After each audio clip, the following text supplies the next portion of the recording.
नमस्कार दोस्तों, कैसे हैं आप सब। आशा है आप सब अच्छे होंगे। मैंने आज बहुत ही इंस्पायरिंग और थोड़ा सा शर्म आने वाली भी मतलब एक कथा सुनी, मतलब एक इंसिडेंट सुना।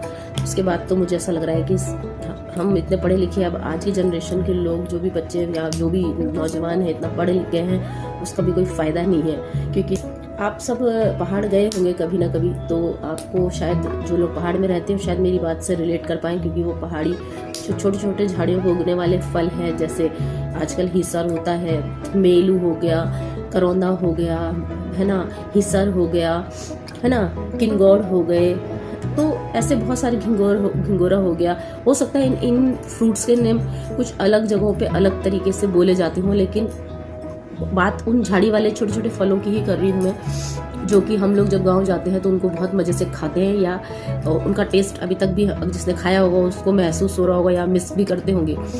तो अंग्रेजों के टाइम पे एक एडवोकेट थे, बृजमोहन चंदोला जी, जो कि उस समय के बड़े जाने माने एडवोकेट हुआ करते थे। तो जो पौड़ी से श्रीनगर को जोड़ने वाली जो सड़क है, जब वो बनी उस समय पे, तो उस समय जब सड़क बनाई गई तो ये सारे जो झाड़ियाँ थी, पेड़ काटने ही पड़ते हैं जब कोई सड़क का निर्माण होता है।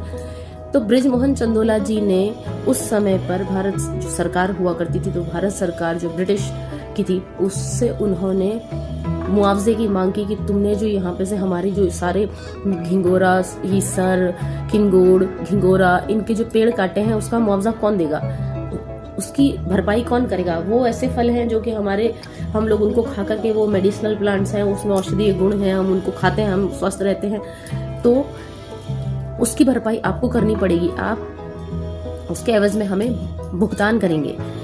और ये बात जो सरकार थी उनको माननी पड़ी और उनको उस चीज़ का मुआवजा देना पड़ा। और आप ये सोचिए कि ये बात उस समय की है जब लोग 90% लोग पढ़े लिखे नहीं थे। 99% ही, बहुत इक्का दुक्का कोई लोग पढ़े लिखे होते थे। उस समय पर उन्होंने अपने जंगल, अपनी मतलब प्राकृतिक संपदा के लिए ब्रिटिश सरकार से मुआवजा ले लिया। उस समय ब्रिटिश के टाइम, यानी कि आज़ादी के समय की बात है। आज हम इतने सारे लोग पढ़े लिखे हैं, हम सब चीज़ सामने देख रहे हैं, हमारे जंगल कट रहे हैं, हमारे हर चीज़ खत्म हो रही है, लेकिन हम सारे मिलकर के किसी सरकार से मुआवजा तो दूर, हम उस पे बात भी करना नहीं चाहते। अगर हम क्या ही कर पा रहे हैं अपनी जगह के लिए, ना हम अपनी ज़मीन बचा पा रहे हैं यहाँ पे, ना हम अपनी प्राकृतिक संपदा बचा पा रहे हैं, जिसके लिए देवभूमि जानी जाती थी। ऊपर से हमने अपनी देवभूमि को टूरिस्ट प्लेस बना दिया है। एटलीस्ट जो हम यहाँ के लोकलाइट से कम अपने ज़मीन के लिए